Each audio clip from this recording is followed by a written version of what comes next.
Ladies and gentlemen, boys and girls, you are now in tune to the greatest podcast that's ever been created. It's the 8-Bit Clubhouse Podcast, episode 20, recorded Monday, October 27th. Introducing your host. First, he's your favorite gamer's favorite gamer. It's Hembo Johnny. And next up to bat, he's the coolest kid on the playground, dressed up as Toad himself for the Halloween season. Halloween's upon us. It's your boy, Kevin L.A., a.k.a. Bob Cousy. And last but most, he's the man, the myth, the legend. It's Drew. To the thousands in attendance watching live on YouTube and or Twitch, and to the millions listening on podcast services around the globe, welcome to the club. On tonight's episode, buddy, you've picked a good one. It's the last one, the last spooky episode before the big day. Tonight, we've got a packed one. We've been playing video games. I'm looking at the list. It's all over the place. It's like 20 games deep. I don't know what's wrong with us. We're playing games. Also, we have the hardest Mario quiz that the internet has to offer for you to play along at home. And there is an untold spooky Mushroom Kingdom Halloween themed tale that no one has ever heard of. And tonight, you get the opportunity to hear that. We are jam-packed, folks. Fellas, it's so good to see you. How are you? Happy Halloween. Halloween's upon us. Woo! I can't get enough of that clip. I just need to know, now that it's settled in for a couple of weeks, what's feeling on Halloween? Has it changed? My feeling on Halloween? Hoobie Is that Halloween. what you said? Hoobie Halloween. Right. Yeah, we lost you there for a second, Drew. Hoobie Halloween. No, I still think it's pretty terrible. It's pretty terrible. It's got some good sound clips. Like in college, I was a huge fan of those soundboards for like Napoleon Dynamite, and we would just click it back and forth across the room at each other and playing it out of our laptops. That's what I feel like Hoobie Halloween is good fodder for. Like those little sayings. Like I love it like in 4-second increments, but as a 2-hour movie, no thank you. You guys are shameful. Yeah, I'm with them. And I feel bad, though, because I saw that you celebrated your anniversary recently, and I was looking at those pictures, and you had little pumpkin critters on your wedding cake and all that. You were Halloween decked out for your wedding, and it's like Hoobie Halloween is really meaningful to you and your wife, and me and Hambone are here just pooping repeatedly on it. So I feel bad for saying it, but yeah, it's not good. So, wow, that's just shameful. I don't even. I still watched it. That's true. I appreciate that. I do appreciate. I finished. I finished. It wasn't like we bailed. That's true. I watched the whole thing. Yeah, front to back. So it was good. I've got a question for you guys. Do you guys like IKEA? Have you been to IKEA? What's your take on the IKEA experience? Drew? I mean, IKEA is magical in a way. You get the Swedish meatballs, right? The little cafeteria style. I mean, it's just it's an adventure, right? There's like one way. You can't go down the a lines. path. It's one way. You miss something, you might as well just go around the block and go back at it again. It's crazy. It kind of reminds me of like Toys R Us. Like you go down the video game aisle and you're like, I want that game, and you get a ticket, and then you're like, where do I go with my ticket? It feels, I like it. I'm into it, but I feel like every time I see something, then I'm like, I want this. I want to purchase this. How do I purchase this? They're sold out. I'm going to take it off the display. Like, it's one of those. But yeah, I'm an IKEA fan. The closest one is probably the one that you go to. Oh, wow. Yeah, that's a hike for you. Yeah, I was in New Haven this weekend. It's probably an hour and a half-ish for me. So it's going to really be, like, I didn't have a mission of why I'm going there. Yeah, fair enough. Coos, how about you? Do you have IKEAs close to you?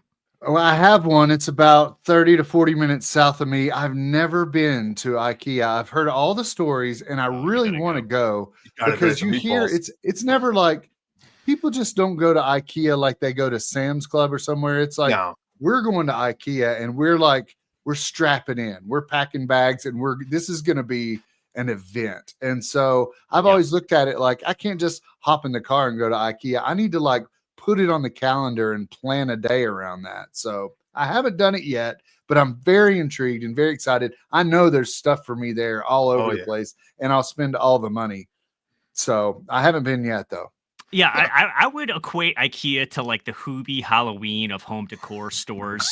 You're not going in there for like a lot of great quality things. It's like if you're going in there expecting to get a 4 out of 10 shelf, like IKEA is there for you. Yeah. But that's where I went this weekend. It was a good time. I took the family down. We needed to get new shelves. We wanted to move some stuff around, store some things, games and whatnot that we've amassed that have just stacks of BS basically around the house. We were there for some shelves. In a similar situation where I got there first thing in the morning. People are lined up outside. I've never seen like a waiting queue for IKEA, but people were like pumped 11 o'clock on Sunday, ready to go get their IKEA on. So yeah, it was good. I would say it was a successful trip. No one cried. We followed the arrows, including myself. We made it out of there great. We got the shelves. I only had to buy like a couple additional things that my family saw as we were walking through, which is how they get you.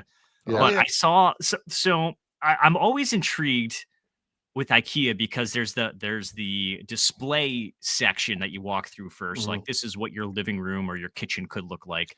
But then there's a section of like knickknacks, frames, glasses, throw pillows, like stuff that you have to like buy and carry. So they used to, random crap. They used to have like these big like canvas bags that they would give you to like carry around, right? Terrible. Like where else would you use this? Yeah, Christmas giant, huge bags. I was very intrigued. I walked in there and I saw this gentleman rolling around what I can equate to a laundry basket with wheels. They've gotten rid of the canvas bags and now have installed not carts because that's what 6 out of 10 stores that's too easy. Yeah, IKEA's doing its own thing. I don't know. It was like a trolley. Is it like you ever been to Five Below? Yeah. Yes. They have. You don't know what to do. Do you carry it? Do you wheel it? You don't know because it's small. It's like a I don't know, like a small little basket. This was like almost like a trash can sized. it was insane. I'm like, there's so many room for pillows. Like, what's going on here? So like that was, I mean, I got what I wanted to get, but I walked out of there. I kept talking to my wife. I'm like, did you see that basket with wheels? That was cool. Like, why didn't we get one of those? So yeah, that was my exciting adventure for this weekend. And IKEA's they're not everywhere. So did you go to Jordan's next door? What is that? The largest indoor rope course they got there? No, we didn't go, but I've been to that store. I've never been to it. I just drive by it and I see it every time I drive by. It's cool. They've got a ropes course, there's like a ball pit, like there's all kinds of stuff for kids to do. But we didn't venture over there. We got our shelves and we got out of Dodge. We had to get home for football. But yeah, that was our exciting adventure this weekend. Nice. Yeah. So what's new in you guys? So I don't know if I talked about it last time. I got my Satisfy Drip 2 in. Did I talk about it? Oh, no, you didn't talk about that, no. So I think I took a picture and posted it. I ordered the one that came with the case because I never got a case for the Nintendo Switch 2. So I was like, well, let me just get it all one big package. And it's nice because the case itself is fantastic. It reminds me of the old the Zelda one that came with Switch 1 bundle that has like the flap in the middle that you can put the games in, the little zipper that you can put some like the Joy-Con little straps in and things, as well as the entire Switch 2 in the Satisfy Drips fits in the case. So the case was fantastic, hard outside shell. The actual Satisfy Grip, if you ever use the first one, it's fantastic. Very similar quality feel, slides right in, similar, nice and sturdy. But what I really like about this one is you can dock it while it's attached. So now that my Switch 2 is in the Satisfy grip, I probably will never take it out unless I need to remove the Joy-Cons for whatever reason. So yeah, I'm loving it. I mean, I think it was like $60 or $70 total that included the case. So I thought it was a fair price for not having the case. But yep, I highly recommend it. I mean, I've been playing some handheld now with it, and it makes it so much easier and no, just for longevity wise. But yeah, so that's Satisfy awesome. 2 grip, recommend it. I got one for my wife because she always complained handheld mode. She played Switch 1 handheld mode always, and it'd cramp up, make her hands fall asleep. So I got her one for Switch 2. She loves it too. Loves it. Awesome. Other thing I tell you really quick before we go to Yakuza is, I know a while back when I was doing my old podcast, I used to tell you guys about the Terrifier movies. Well, I decided to go ahead and watch the third one. Oh my goodness gracious! I don't know how that's like a thing now. Those Terrifier movies are they're relatively new, right? They haven't been around 5 more than years. Probably 5 all years, three of them have come out. I've seen a lot of fans of this guy. Yeah, Art the Clown is his name. Art I've never watched Clown. the movies, but I've seen a lot of paraphernalia and swag and people wearing the shirts and all that. Big. So yeah. So it's pretty big. It started out as like a very, very small budget movie and made millions and millions and millions of dollars. And so it rode the train. It's a very it's not a scary movie, right? You think of like horror movies, like even like Scream or Saw, that is just like creepy, that have jump scares. It's kind of the opposite, where it's like borderline of those B movies that's just like effed up, to be frankly. Like, it's like, am I really watching that? And it's like campy, where it's like it looks fake. They're not trying to make it look like super realistic in a way. And I won't get I have to say a couple of this. I have to. I know if you're 13, so these but movies are, from what I'm told, these movies are extremely gory. Yes. Tons of gore. So if you're squeamish to gore, you may want to fast forward a little bit while Drew. If you're under the age of 13, fast forward, because anyways, I just have to tell you guys. So there's two scenes I really want to talk about, 2 deaths. This movie's ruthless when it comes. They don't care. They just don't care. So there's this scene that he goes to a mall. The whole movie's themed around Christmas time. He goes to a mall and he dresses up as Santa, and he goes to the Santa thing in the mall, and Santa's on his break, so he steps up and sits in the chair. Meanwhile, like, the elf was like, that's not my Santa. Who the hell is this guy? Like, honestly, pretty realistic for what would happen in this situation. So he like goes and asks the security guard, like, hey, I don't know who this freak is. Like, he's trying to hand out presents to these kids. He's not the real Santa that's supposed to be here. Meanwhile, the kids, like, he's like calling the kids up, like, hey, come here. But the thing about Art the Clown is he doesn't talk. He's a mime. So the kids are coming up to him and sitting on his lap, and he's giving them these weird presents. Then he calls up one kid and he gives him a present. Meanwhile, the security guard shows up and it's like, get out of here. And he grabs him and he's like pulling him out and he's walking away. The kid's still now sitting there opening the present. The present was just a bomb and the kid just blows up. And it's like ruthless. It's just ruthless stuff with like murdering children. That's crazy. I don't know why I laughed. It's just is that what you do for this movie? Are you finding yourself laughing more because it's so ridiculous? Then yes, it's just ridiculous. Okay. So the other one I wanted to tell you about, just as ridiculous, was there was this scene, man and a woman. They were in like a locker room in a shower, and he just goes after them with a chainsaw. The guy's like laying on the ground on his stomach, butt naked, and he just takes the chainsaw and just goes right up the butt crack. It just keeps going. And he then decides, Christmas themed, he's going to make a snow angel in just the puddle of blood. And he's just laying there making an angel. And it's just like, it's just stupid. I don't know. I don't know why I watch these movies. I don't either, Drew. Here we are. There's a few wires that are off in your head. There's a few.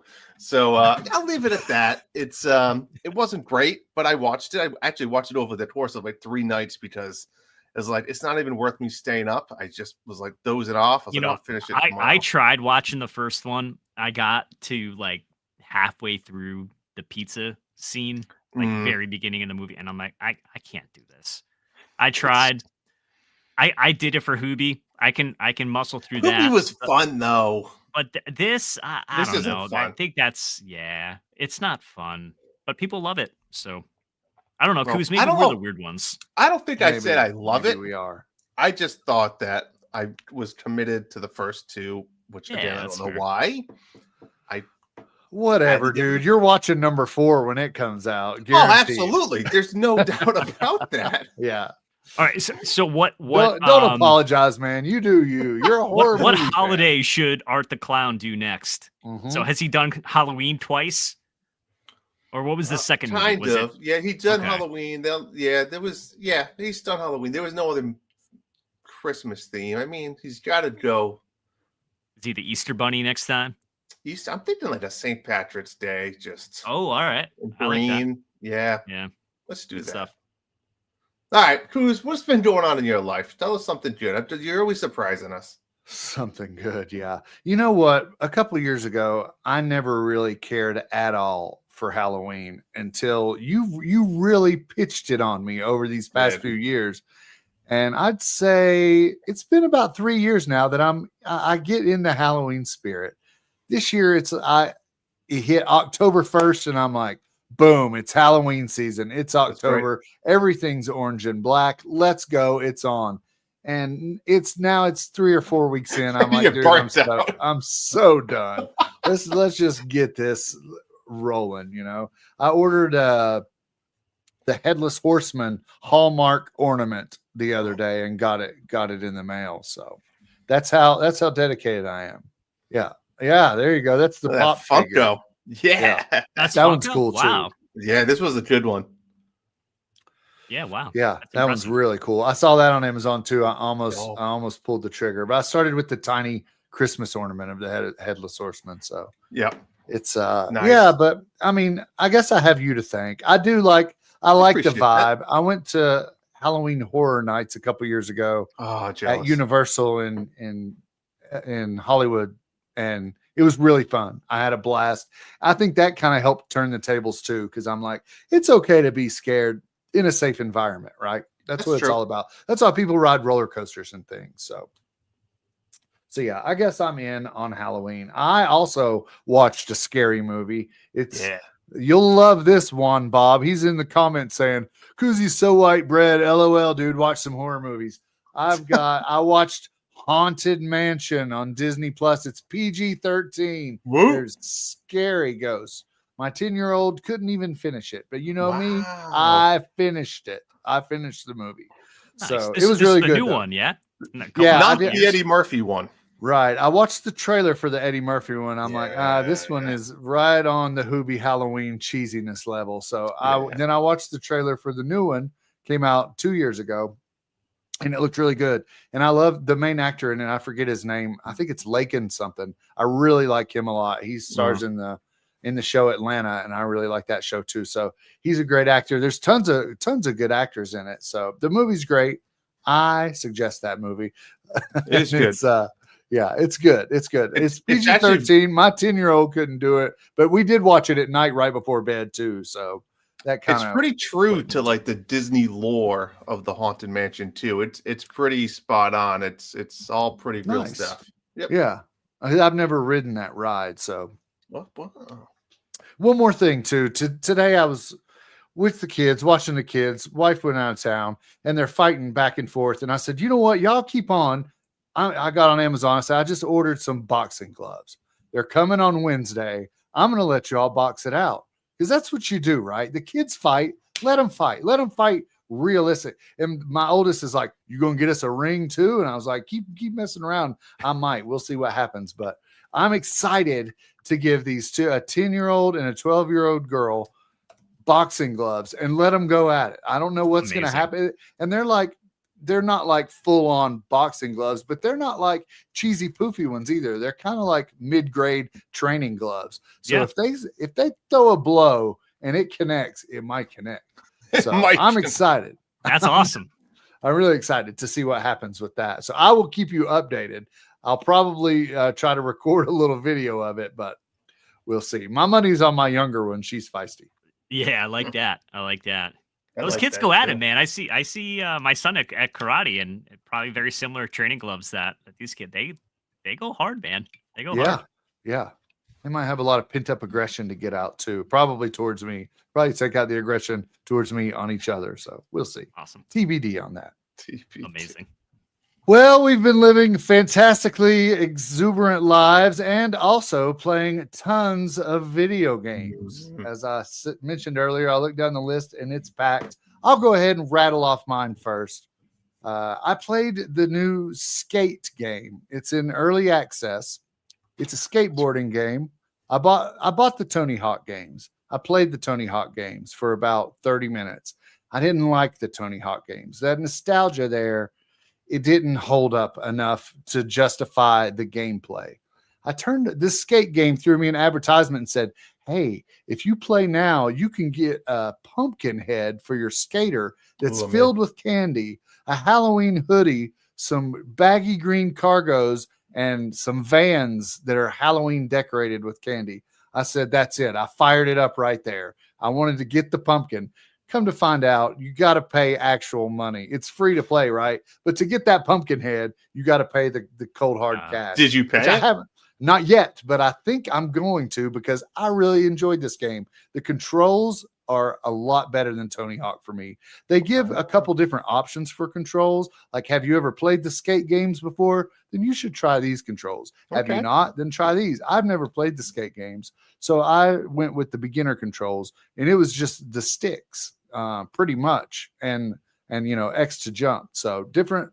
If you move the right stick in the air, you do a different trick. You do the left stick to speed up, slow down, steer. It's simple. So I really like the simple controls. There seemed like a ton to do. I'm not a big fan of the games where you look at the map and there's dots everywhere for you to go. This game has that. There's tons of stuff, but I saw past that. And I really enjoyed it. I recommend Skate early access. Priceless. That's amazing. I did not think that's where that was going to go. No, I didn't see that going. No, amazing. Yeah, I mean, free to play. Well, what's the lose, right? Unless you want the pumpkin head, and then the pumpkin head. It's about $25 to go for the whole Halloween outfit. Yeah. There's also other Halloween items you can get. I saw people rolling around with a witch head and things. It's probably like a battle pass or something, right? Yeah, it is. It's like a battle pass. You can get in-game currency that you can buy some rinky-dink stuff with. But if you want the real pumpkin head filled with candy, you got to pay the hard cash. But I think I have till Halloween to do that, so I may cash in on that. See if I got a little extra dollars in my PlayStation account. Oh yeah, I played that on PS5. I don't know where all it is. I don't think it's on Switch. It's probably on Steam. But it's okay. I have a PS5 now, Coos. Yeah, I know, but I'm for our listeners, we got a lot of Switch fans out there. I too am a Switch fan. I also played last Monday. I streamed DuckTales Remastered. Woo! If you're a fan of the original DuckTales on NES, like I am, you will love DuckTales Remastered. The graphics are amazing. Controls, I was struggling with the controls. I think it's just because I'm old. I kept mixing up jump and pogo, and I was struggled hard with the controls, but they're really not that hard. It's 2 buttons, right? I just kept forgetting which button did what. So I struggled. Maybe I got to narrow it down to 1 button. I ended up just hitting both buttons at once to jump in pogo just repeatedly, no matter what. But the game's great. I played the Transylvania stage because I wanted to go with a spooky game series this time. So I played the Transylvania stage. I ended up dying, and it started me back all the way at the beginning of the game. I was upset about that. But then I started back. I finished the Transylvania stage, went on to the moon stage, beat it. It was a good time. I didn't make it that far. It was a fun watch. I missed you beating it. I saw you get the frustrated part, and then I gave up too. I was frustrated as well. Yeah, man. I was too. Yeah, I'm sure you were. If you want to see that stream, it's on YouTube, so you can go back and watch it. Our YouTube page, 8-Bit Clubhouse. It's there for you to view for all time. So it's a good time. You can even put it on 2x speed and fly through it. Or play the game. I went to I've got it on PS3. Fired up the PS3. It would not show up on my streaming device on my computer. I Googled it. It's like, yeah, PS3s, you really can't stream with those unless you have a special adapter to run RCA cables. HDMI is a whole kit and caboodle with the PS3. So I plugged in the Wii U, and guess what, man? That puppy fired right on the screen when I plugged it in. I keep it plugged in. When I plugged it in the computer, it just popped up, that beautiful Wii U screen. It made me so happy to see. So it was nice to play the Wii U, and I use the old Wii U Pro gamepad. Buddy, that's a fine controller, if I do say so. I like it.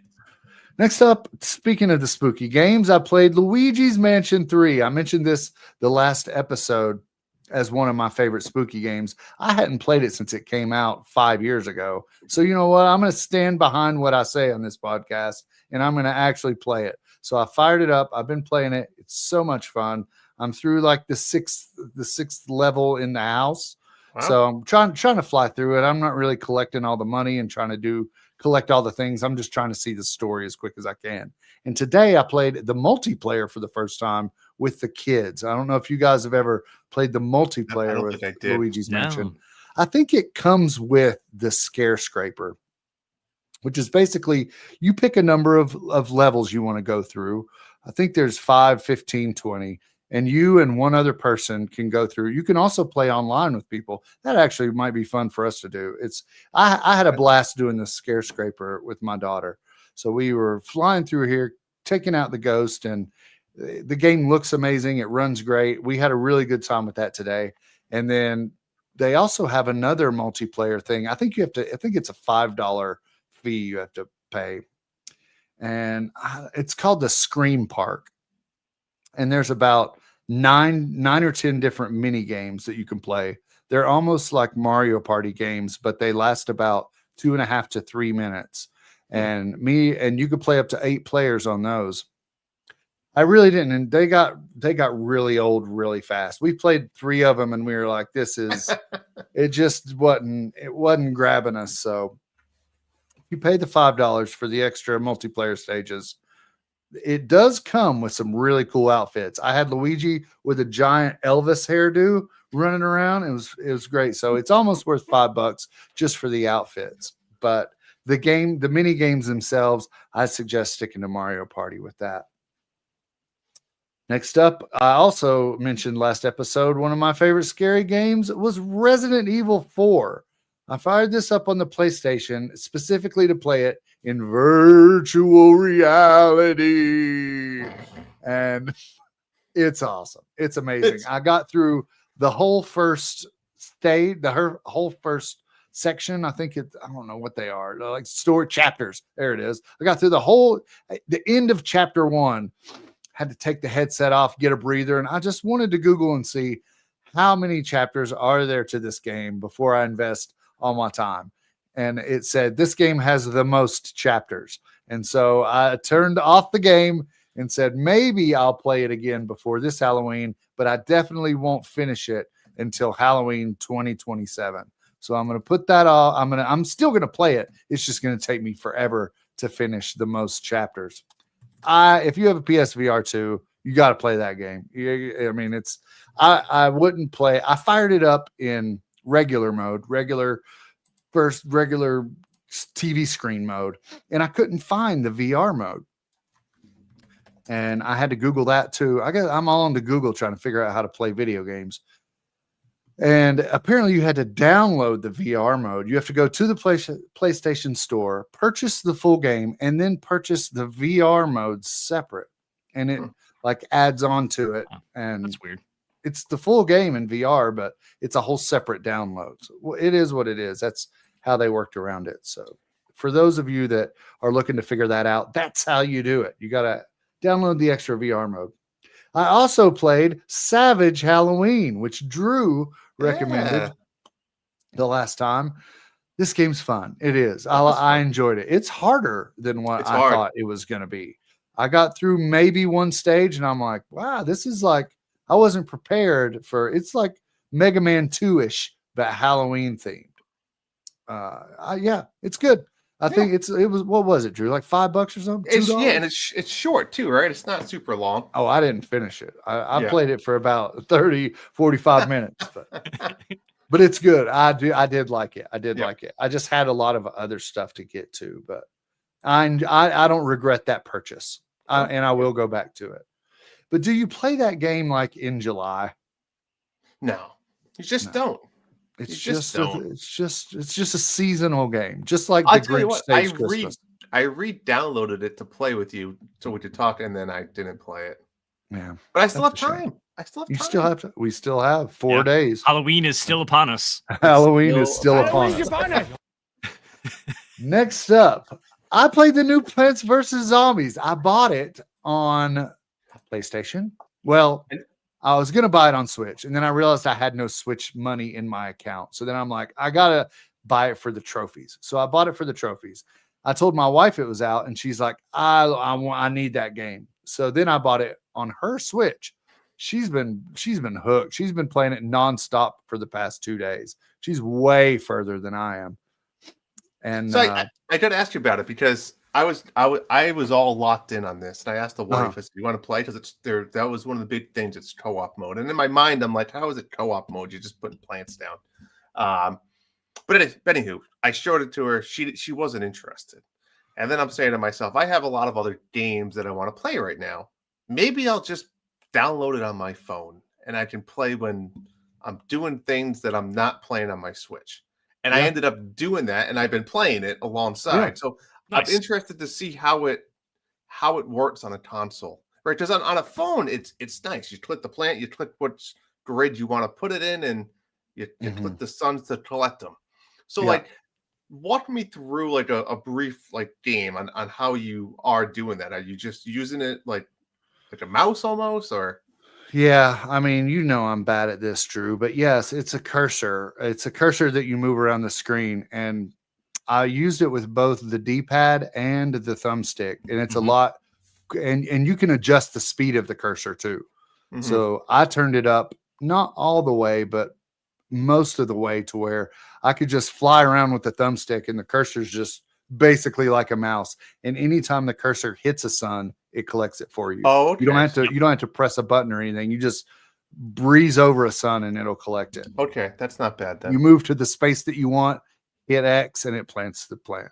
Yeah, and you switch the plant with the triggers. Yeah, I also got this one on PlayStation. Did you buy the new one on? Was it the new one on your phone, or just Plants vs. Zombies in general? No, I got the new one, the second one. Oh, okay. So I'm wondering if it's the same thing. Like right now, I'm playing through the. Wait, do you have the replanted one, or is there Plants vs. Zombies 2? Because I think there's two different ones. I got the replanted. I got replanted as well. Yeah, I think I'd be curious. No, I think I have two now. So I can't tell what's different, Coos, from the original Plants vs. Zombies. I think this is the same game. I don't know if they added new challenges or something. So is the first? Yeah. Is there overworld maps and stuff? Like I'm playing through like the Egyptians time. No. So I think that's I think that's a different game. I think that's Plants vs. Zombies 2. This is like the OG. It's the OG. Redone, replanted. I don't know what the is in it, but I'm having fun again with the same game. So yeah, it is fun. Go back I'm enjoying it. Seems complicated. I asked you guys a few while back about tower defense games, and this is the OG classic one, right? And I really enjoy that, and the way the difficulty builds up is perfect too. You know what I think is different, Hambone, from this and the original is maybe some of the multiplayer stuff. Oh, maybe. Which I played that today with my daughter. I played the multiplayer stuff. Yeah. So there's one mode that you can play together where you'd pick 4 plants and I'll pick 4 plants, and I would plant the sunflower. You would plant the shooter.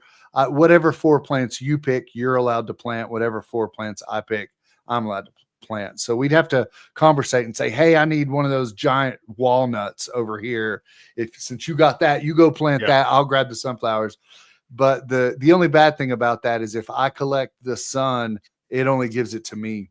So you got to kind of share the sun. Like that's interesting. Are you a big sunflower guy? You get them out quick and early?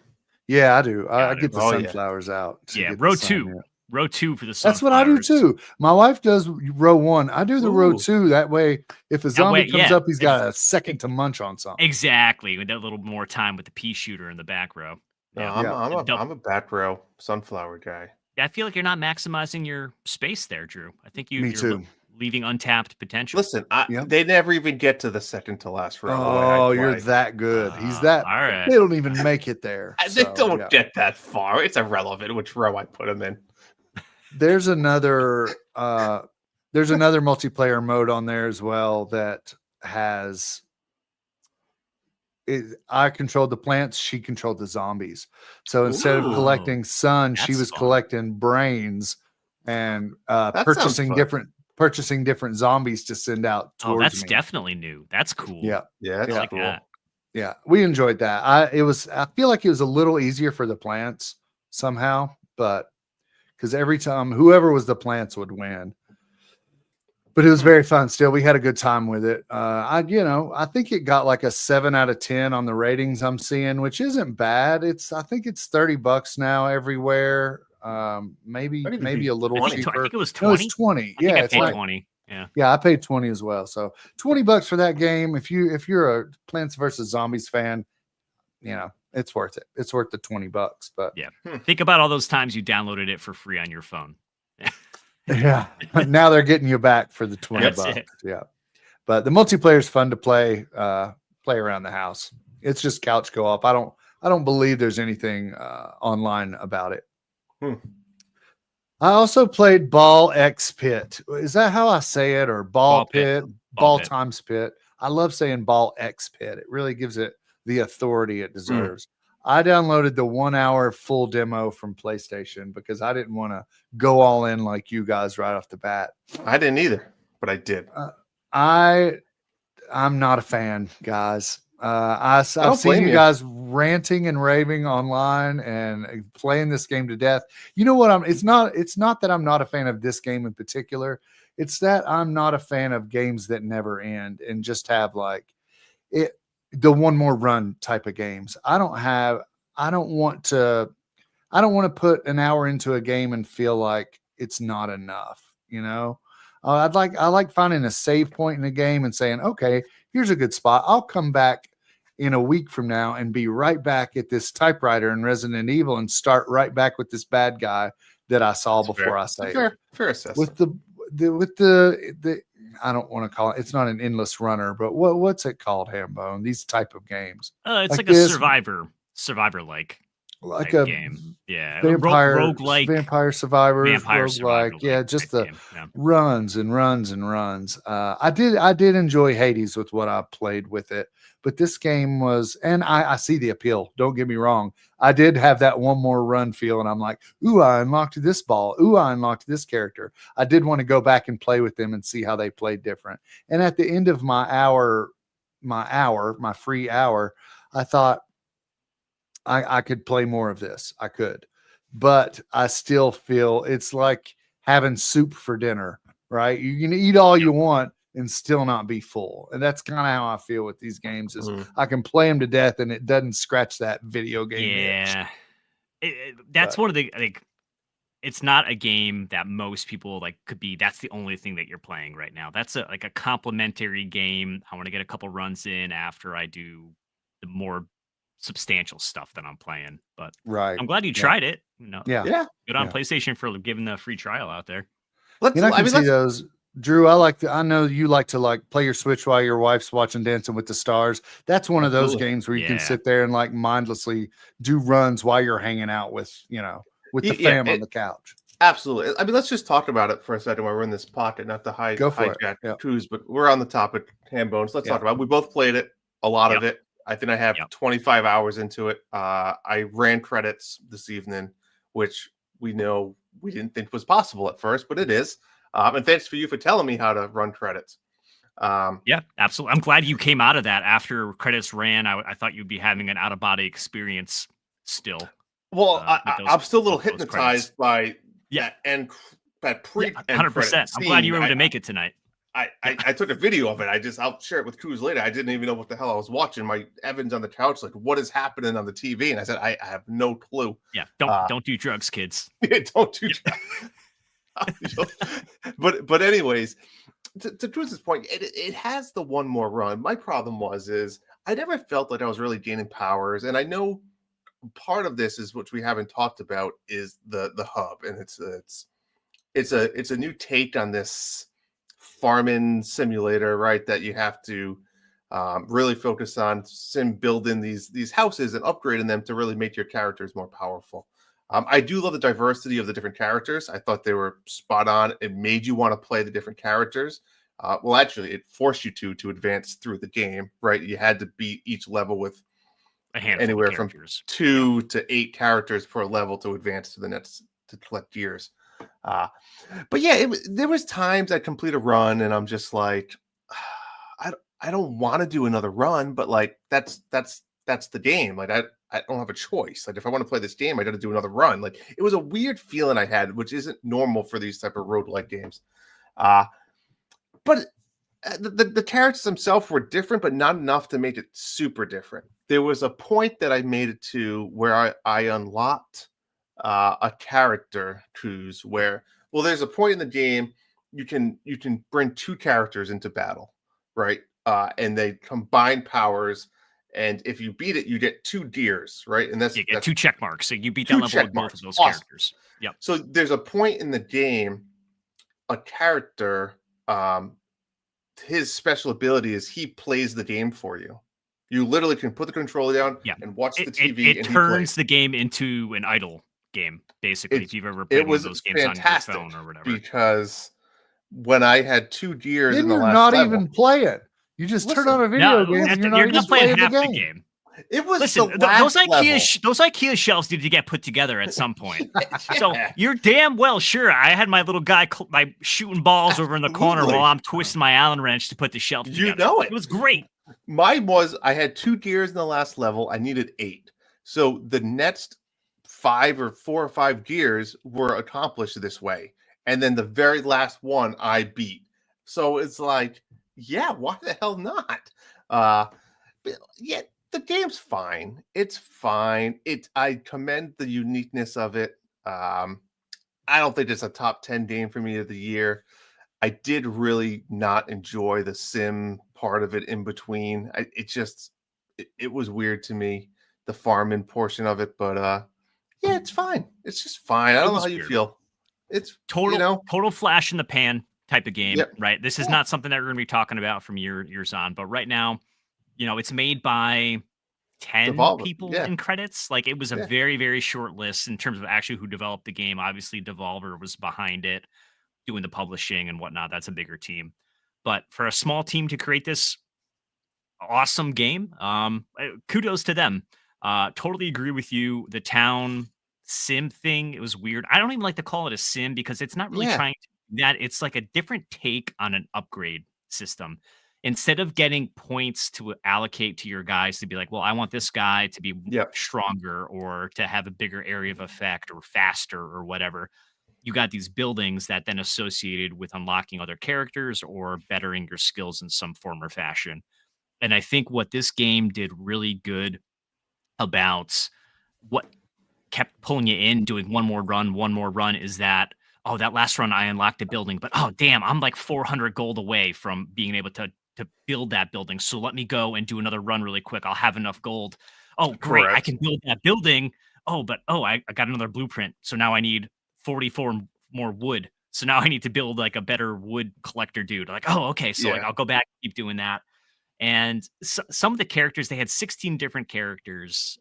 Some of them, they were fine. Others I really, really liked, like the guy who shot from the top of the screen as opposed from the bottom. I think that was really interesting because you were able to attack like bosses really well. The lob one was cool. The jester that was throwing balls were really cool. And then being able to combine their powers made for How about the turn? There was one that was turn-based. It made it a turn-based game. I hated him. I sent him with the autoplay guy. to do all the levels. So yeah, I've rolled credits.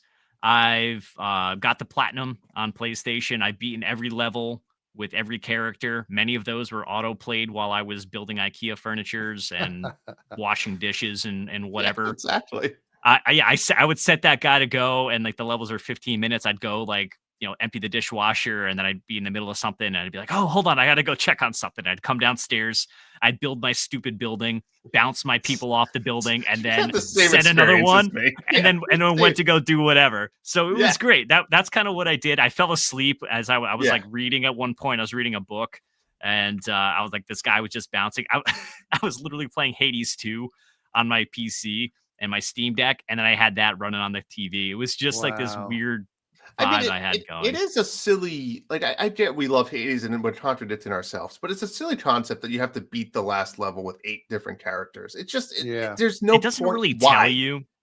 The first level you have to unlock with 2, and then another 2, and then 3. So it progressively gets to more. But the 8th level you have to unlock with I think 5 characters, and then it doesn't tell you what you need to roll credits. It kind of just is what it is. I think something clicked with me when once you set it, and the final boss is like this. Spoiler alert! Sorry, it's like it's this. The moon.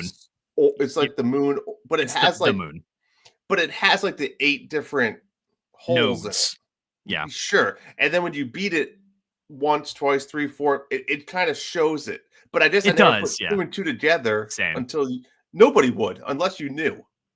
Yeah, unless you kept going, and then at one point you get the trippy scene. I took a video of it as well, Kuz. I'll send it to you. And yeah, I mean, like I said, a flash in the pan. I loved it for what it was, $15. Honestly, probably better well spent here than it was on Plants vs. Zombie for 20, but whatever. It was fun. I saw that it sold out the wahoo, right? Did it Oh hit yeah, a million it's copies? doing really well on Steam. And yeah, I don't know if it's like millions, but concurrents were up into the 30,000s, which is pretty good. So yeah, I mean, for a small team, good on them. I think Devolver was the perfect publisher for this game. That their social media has been great. They're really leaning into all the ball puns. And yeah, if you haven't tried it and you've got a PlayStation, no harm in just giving the trial a go. Yeah. That's awesome. Sorry, Kuz. Did you have anything else on your list? No, that's all I had. I wanted to hear more about. I'm looking at both your lists, and we're all playing relevant games that are new. Hambone, tell me about Dispatch. I want to know more about it. Yeah. All right. So, I have not historically played any of these like Telltale games in the past, but they've got The Walking Dead and a bunch of other ones and whatnot out there. So Dispatch was a game that was announced. We talked about it on the last pod, but it was announced last year during Game Awards. A lot of high profile, voice actors are in this, and it's made by, I think, ex Ubisoft and ex Telltale game people. So it's got that vibe. It's all centered around this superhero world. It's an animated art style, and they're releasing the game episodically over a month span, and the first 2 episodes came out last week. My wife was watching me play this, and she's like, "I thought you're playing a game," and I'm like, think about it of like a longer cutscene, especially that first episode is very cutscene heavy, but where just like the Telltale type games, as far as I understand it, right, you're making decisions at various times that are going to affect the story and further outcomes as you continue to play the game. So that's what's going on sort of gameplay wise, at least for half of it. The other half of it is like a management sim. So the story sets you up. You are a 3rd generation superhero. You don't have any superpowers, but your grandfather built this like Mecha Man suit. So you've been going around saving the city. Everybody knows your name. Whatever happens, the setup is that your father was murdered 15 years ago by some supervillain. Supervillain has broken out of prison, and you're trying to track him down. In the process, your suit gets destroyed, and you end up going to work at a basically a superhero like insurance company is essentially what it is. So you are a dispatcher for basically like the Z team of like ex villains who are trying to turn their life around and trying to now be superheroes. So there's a lot of funny interplay that's happening between these superheroes that aren't really superheroes. They all have their quirks. They all have their like personal issues that they're dealing with.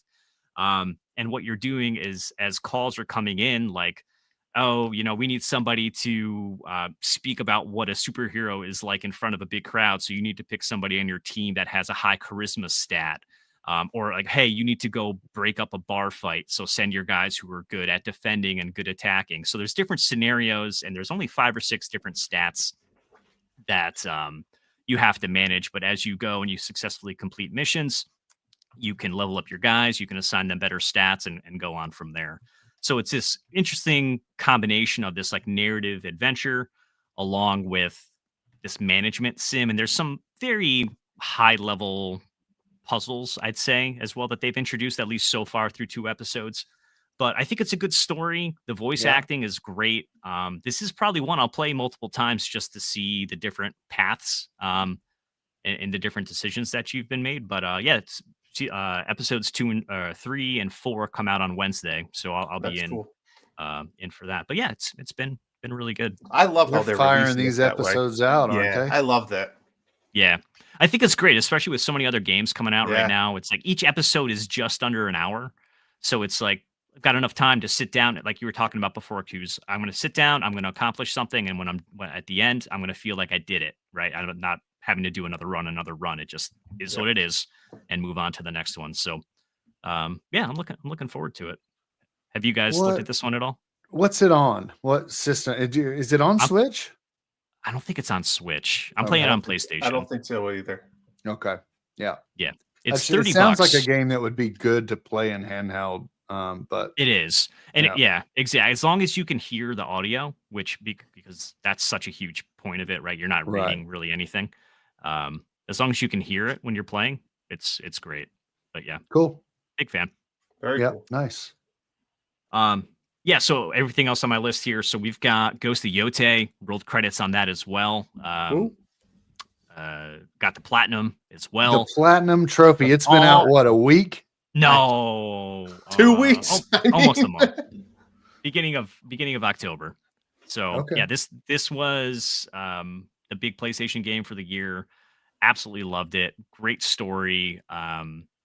Really heart-wrenching towards the end. I'm not going to spoil anything, but you go and you get your revenge, and the story goes on to other developments and whatnot. But yeah, this is one of the checkbox games, right? You open up the map and there's a million different points of interest. But the different thing about this is you have to find the points of interest either by using your telescope that you get or by searching around the world. And as you're running by things, it'll be added to your map. So it's not, you open the map as soon as you start, you could see the world, but you don't see where things are. So you kind of have to go out and explore, which is even worse, Cruz. They're there, but they're invisible. Yeah. But you don't know where they are. Man. You never know when they're going to jump up on you. And that's exactly what it is. This is the type of game where you're like, oh, I know I need to go to this village that's like halfway across the map. So I'm going to set my marker there. And as I'm going, like a fox runs in front of you and you're like, oh, well, I better go follow this fox. It's going to lead me to a treasure box, or like birds flying over there. I've got to go like take a dip in my my hot spring to get more health, or there's a bamboo strike where you have to do a certain like a button input to chop the bamboo in a certain number of ways. So yeah, there's just a million little things to do. All the side characters are really good. Shout out to Mad Goro, which is sort of like the goofball character that you meet multiple times during the game. And every time you meet him, he has a new occupation. Like once he was a dentist, and then he was a priest, and then he was just like stealing food from somebody else. So he's just like a maniac. That sounds cool. Yeah, yeah. So he was a good dude. But yeah, it was a great game. Again, I won't go deep in the story element of it. But yeah, if you're looking to slice and dice in a third-person narrative adventure with some really good combat, that's the game for you.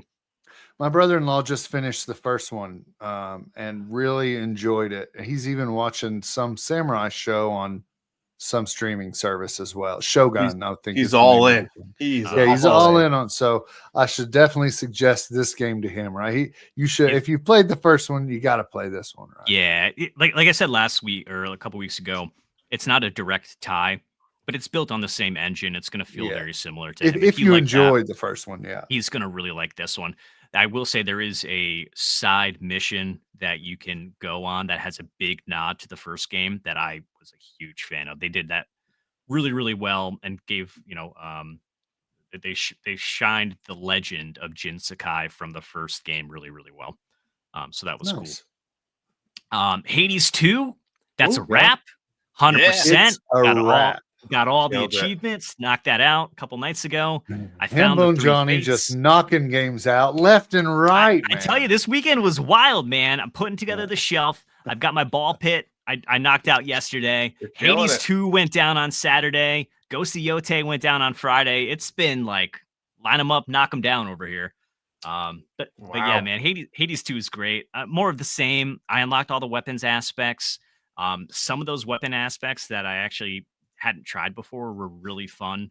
I think it was the aspect of Momos or something like that. It was one of the staff ones that made your like special, like your cast go out in different areas. Like instead of just a vertical, it would like go both ways, like a big X. So yeah, there was some really cool mechanics there. And a really amazing revelation about who Hecate is. If you guys are invested in the story and the lore, Hecate is sort of your headmistress that's brought you up and taken care of you since you were a little baby. Really, really cool. Kind of nod at the very end of that story. But yeah, man, great game. Apparently, there's a updated patch that they're pushing out here in the next. I think it's out now as a preview on Steam, but will be out on all the other consoles within the month or so. But apparently, additional cutscenes is part of the story. So I'm not going to go back and play that now, but when it comes out to PlayStation down the road, I'll play it again at that point. But yeah, amazing game, probably game of the year for me. But we'll see. Wow. Over the Dark Souls one. Yeah. What? Yeah. Over Night Rain? Over Night Rain. Wow. Yeah, I loved Hades 2 that much for sure.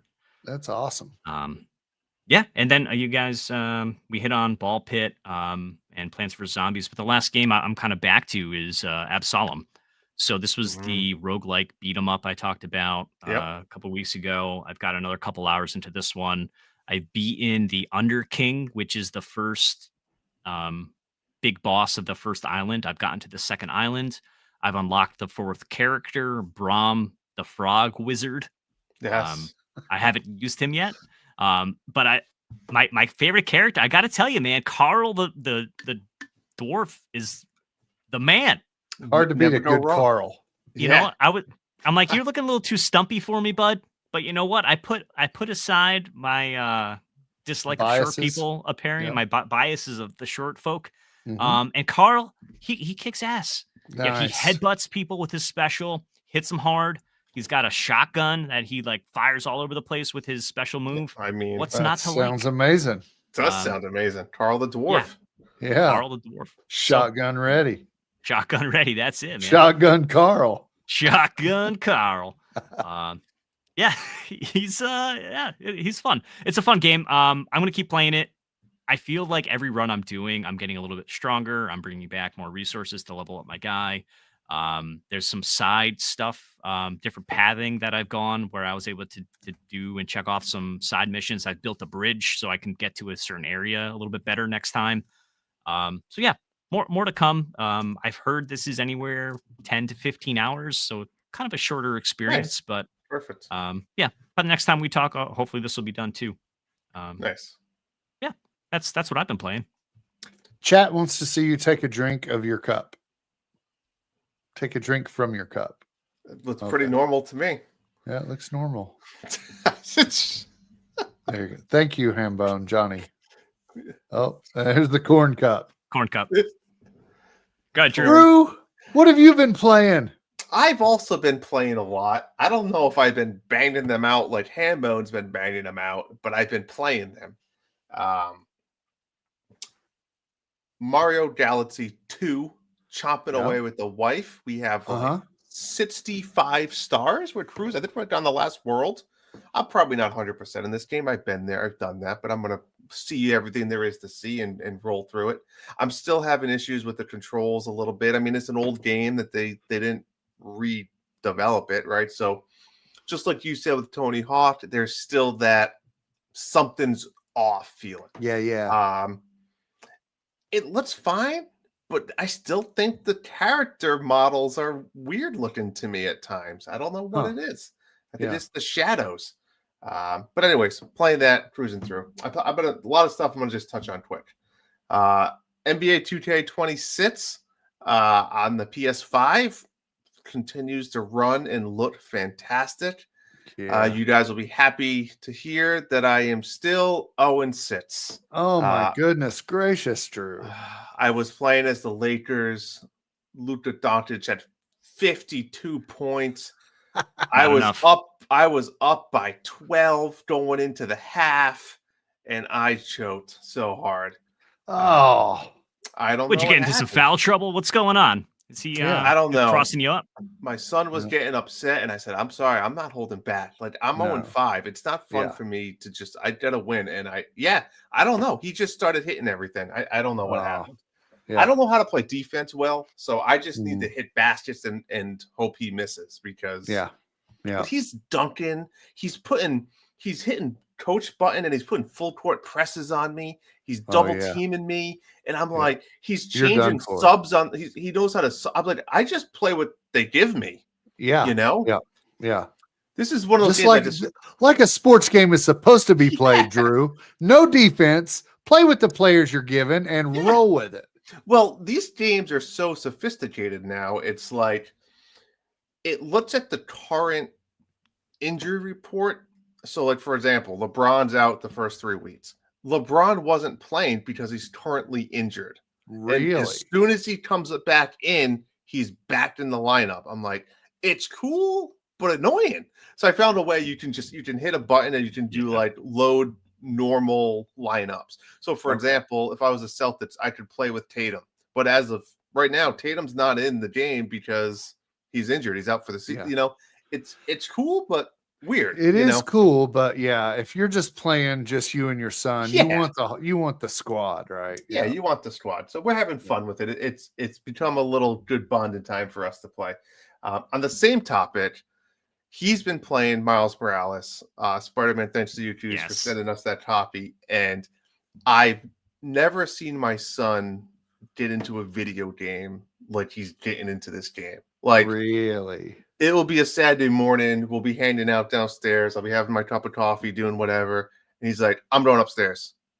I was like, what are you? He's like, I'm going to play video games like upstairs. I want to play Miles Morales. I'm like, awesome. I was like, I'm going to come up in a little bit. I'll come be with you. I'll bring my, and he's like, he comes downstairs and he's like, Dad, it's the girl. It's the girl. I'm like, what are you talking about? It's the girl. He's like, it's the girl. She's the bad guy. Like, he's invested in the story. And I said that I think there's like 5 difficulties. I put it like the second to the easiest for him.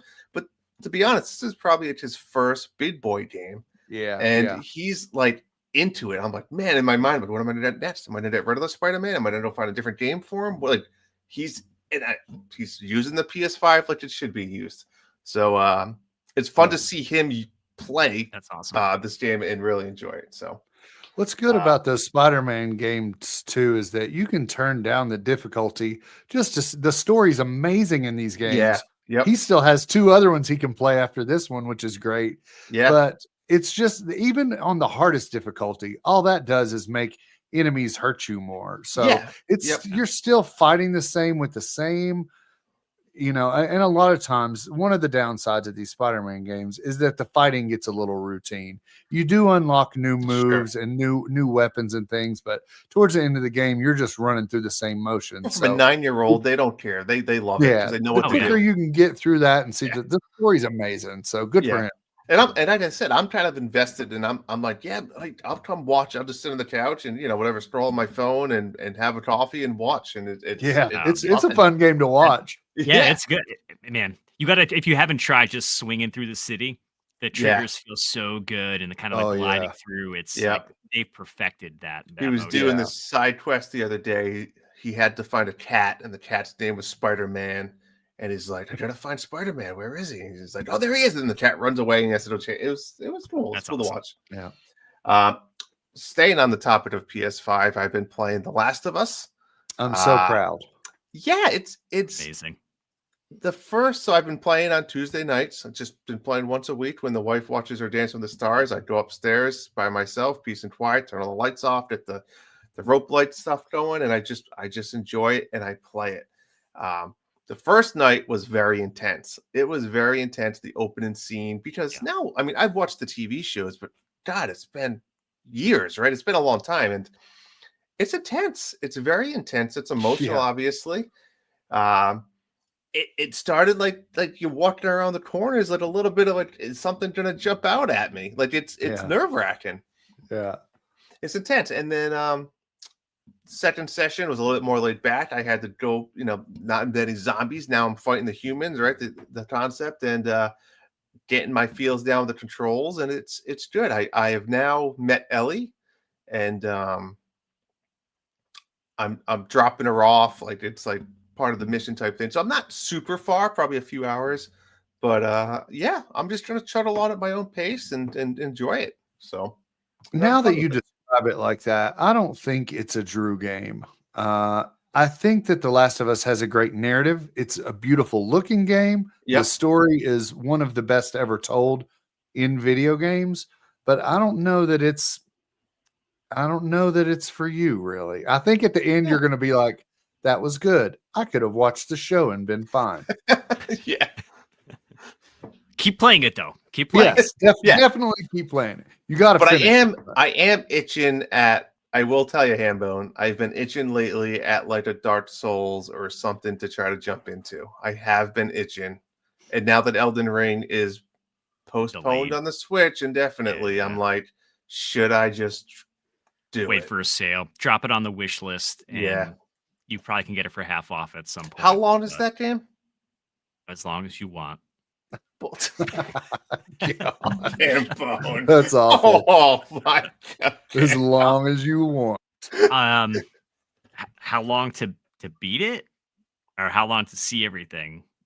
Beat it. I'm not. Beat it. You're probably 50 hours. Oh, that's 50. Tough for me playing at a slow pace. I need small games right now for PlayStation. I don't know if I can invest in that long. Can I offer you a game called Ball Pit?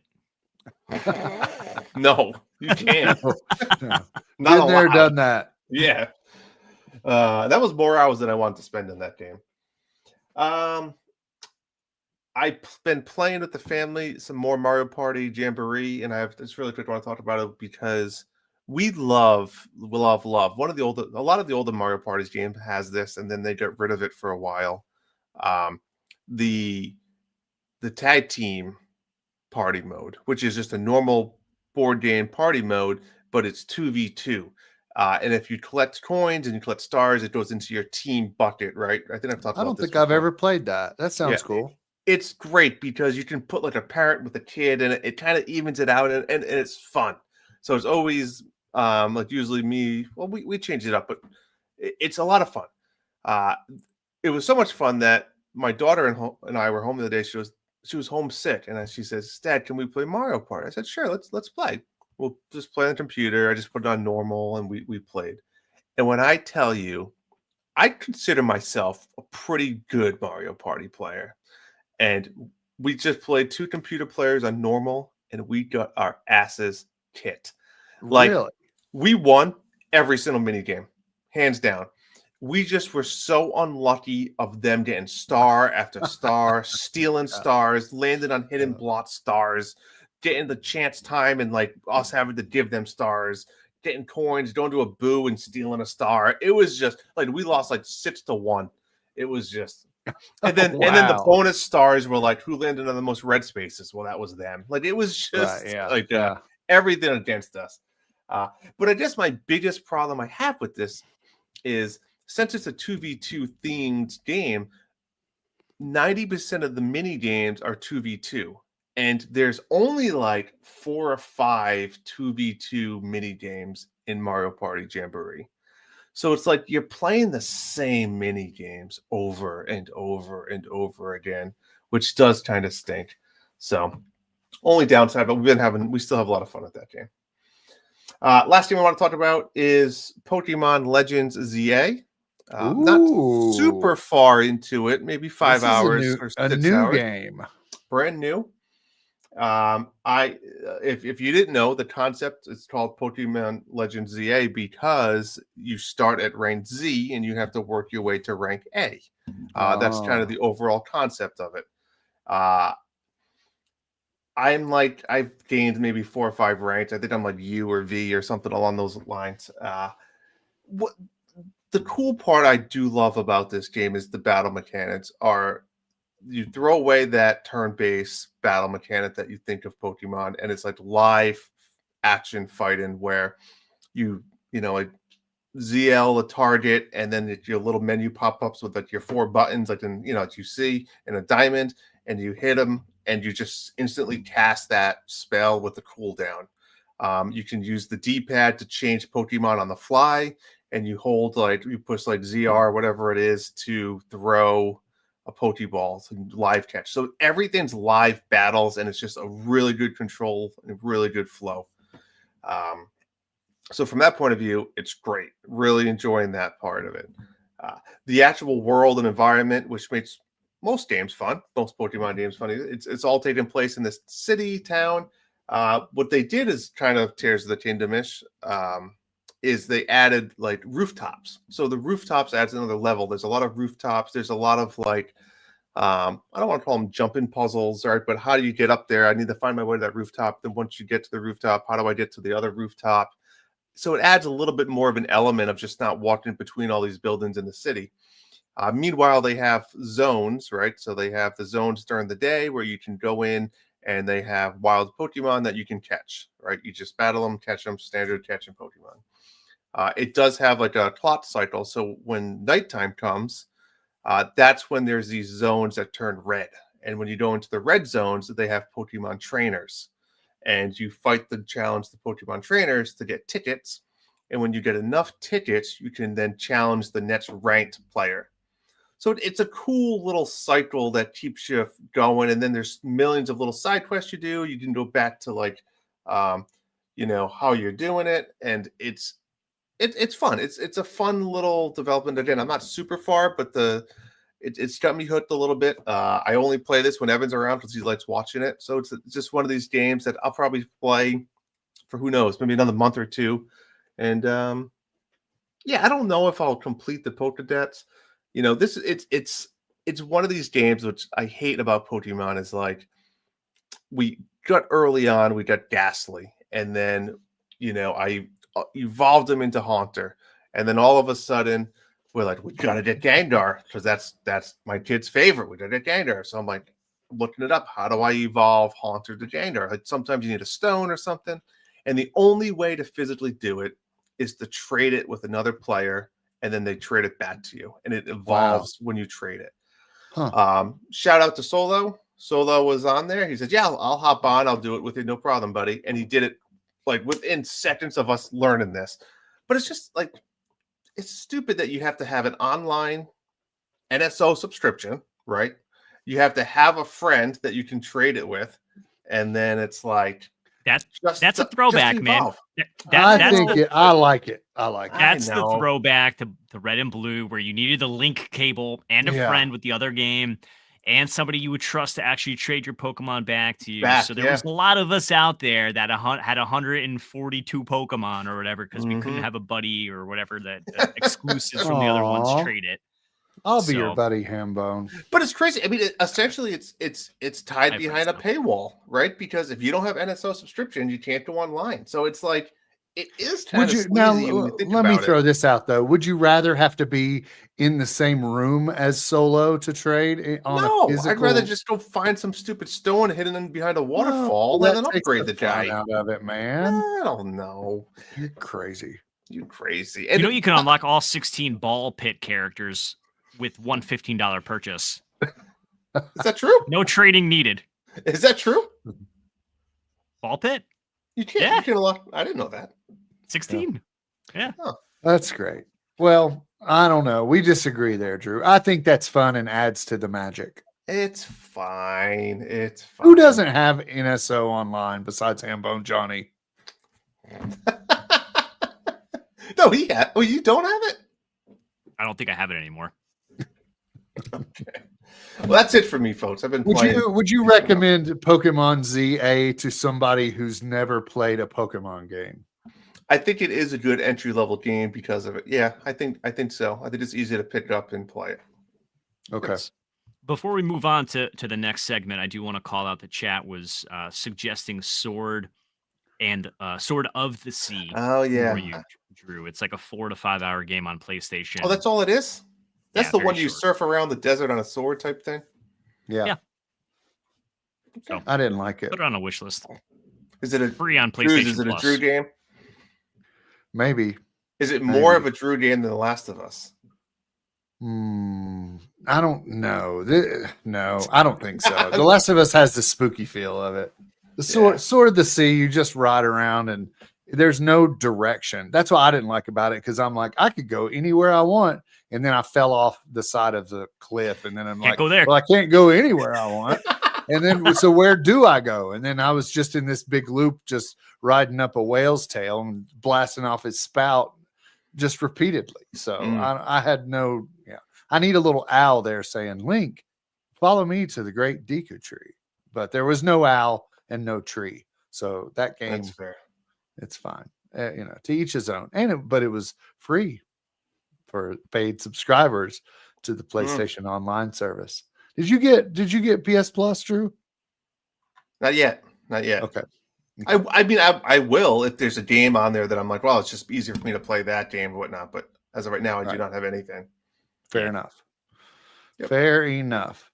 All right. That's what we've been playing, and there's plenty of it. Next up, Drew has gone online and found the most difficult Mario quiz for not only Hambone and myself to partake in, but you also, dear listener and watcher, for you to answer as well. So see how many of these randomly hard Mushroom Kingdom questions that you can get right without cheating. Don't use the chats and the Googles.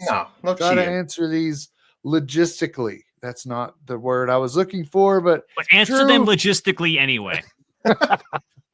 Take it away, Drew. All right, this is titled The World's Hardest Super Mario Quiz. I was on my work computer, and like the homepage, like MSN was like, take this quiz. And I'm like, why the hell not? Yeah.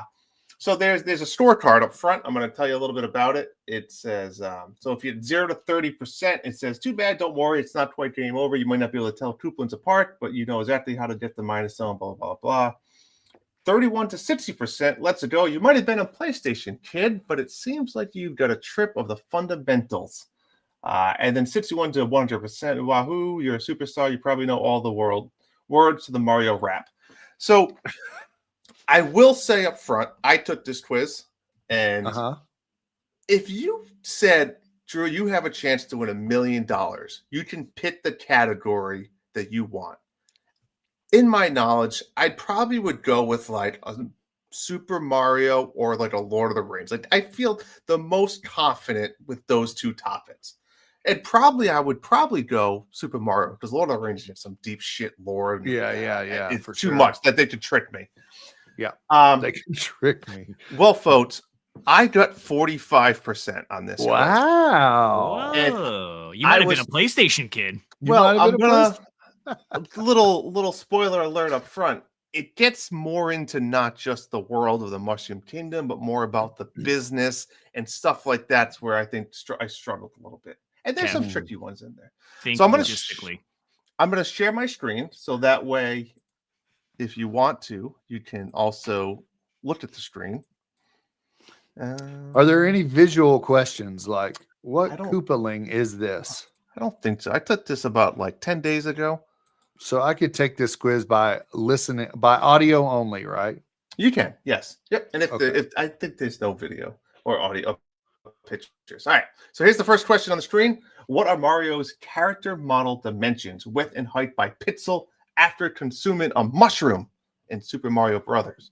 Is it 13 by 16, 16 by 16, 16 by 32, or 24 by 32 pixels? You guys can do this quiz together. So talk it out, combine your answer, and let's hear it.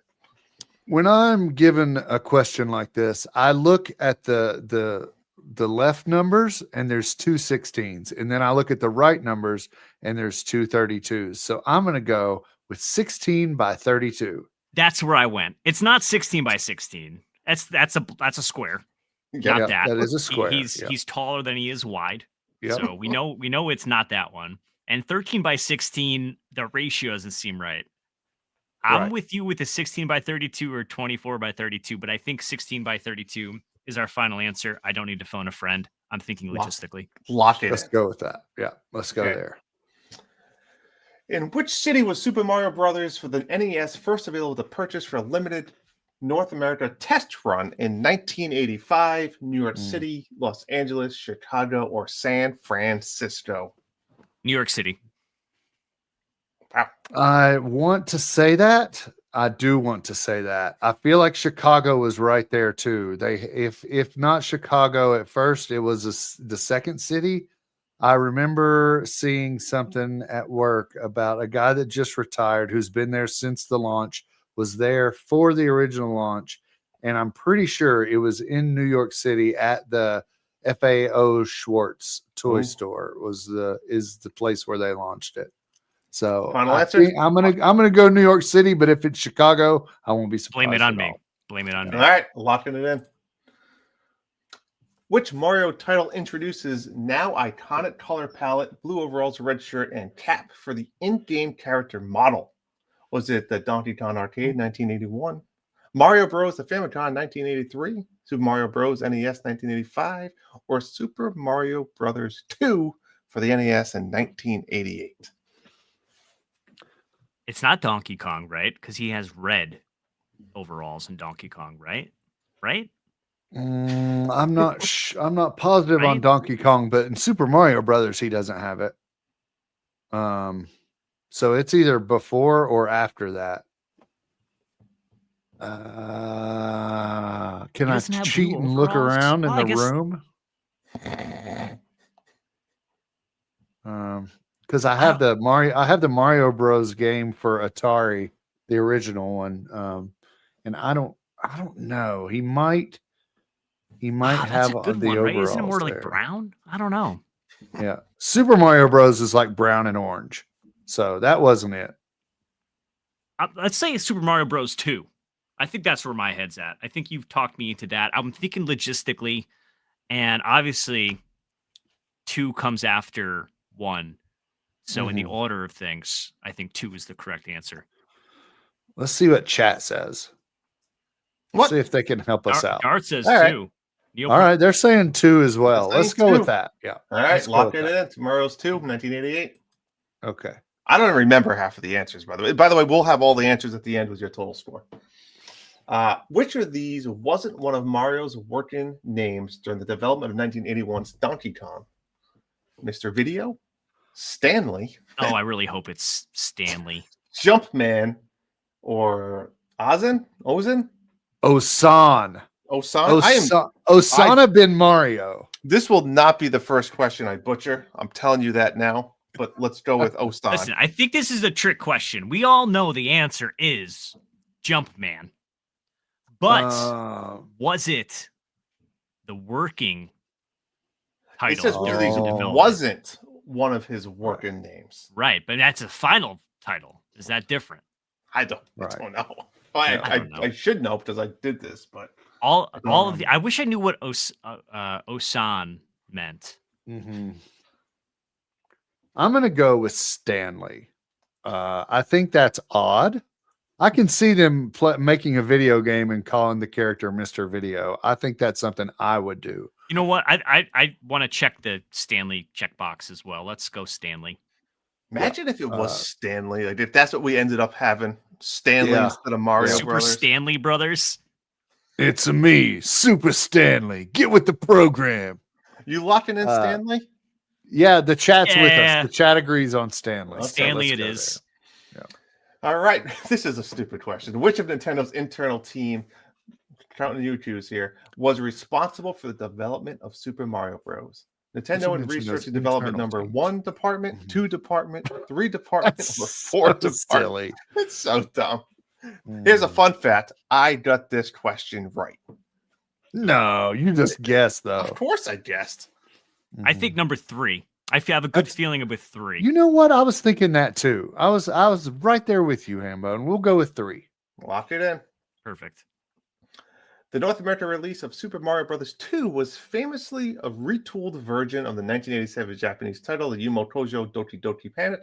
Which character was Mario's counterpart in the original game? Ooh. Mamu? Imahine? Poti? Rusa? I need you to repeat those names again one more No, time. I don't want to think make sure I can. You can read them yourself. Why don't you repeat them for the audience? All right. Mamu, Imogene, Pokey, and Rusa. Mm-hmm. Yeah. I'm going Rusa. I don't know. Chris, what do you think? I kind of want. I don't like the name Imogene. I'd like to pronounce it more Imagine. Oh, that probably could be correct. Imagine the correct answer. I'm leaning that way. I feel like that's kind of, it's either A or B. I don't think it's C or D. Chats with me on Imagine. So all right, let's go Imagine. You, Hambone. That's it. That's it. All right. Listen, I'm gonna go with the flow type of guy here. Okay.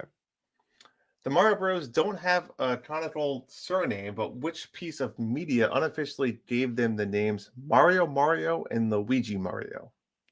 Was it the Mario Brothers Arcade, 1983, the Super Mario Brothers Super Show, 1989, Super Mario Bros. The Movie from 1993, or KC Mario the Manga, 1988 to 1998?